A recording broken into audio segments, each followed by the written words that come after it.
Welcome back to Chalkline Crime. This week we will be revisiting the case of the serial killer Michael Gargiulo, aka the Hollywood Ripper, and his connection to Hollywood heartthrob Ashton Kutcher.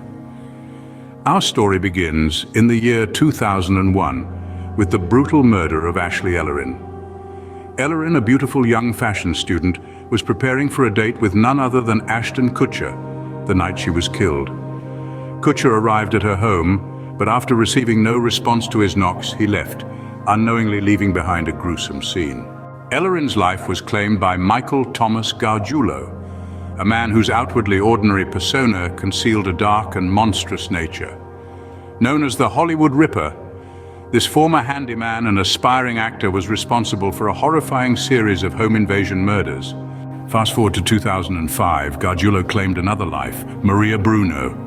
His reign of terror, however, was halted in 2008 when his would-be victim, Michelle Murphy, fought back and survived. Gargiulo's trial brought to light his heinous crimes, and here, Ashton Kutcher's connection to the case deepened. Called to testify, Kutcher recounted the fateful night when he was supposed to meet Ellerin for their date. Unknowingly, his testimony provided a crucial piece of the timeline, helping solidify the case against the Hollywood Ripper. In a dramatic turn of events, the jury found Gargiulo guilty, and he was sentenced to death. His conviction marked the end of a nearly decade-long pursuit of justice, a pursuit in which Ashton Kutcher played an unexpected role. This heartbreaking story of Gargiulo's horrific acts concluded with justice being served, with Gargiulo's being sent to death row at San Quentin Penitentiary, where he remains today.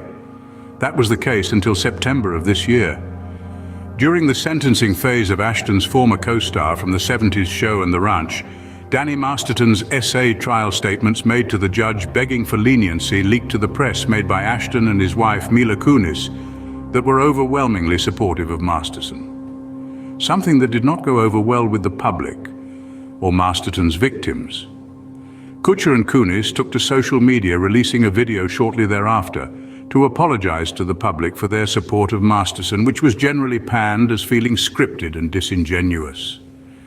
Masterton's victim and former girlfriend, Chrissy Bixler, took to Instagram following the Kutcher-Kunis apology video, clearly communicating her disappointment with Ashton and Mila. Apology with caption in one post.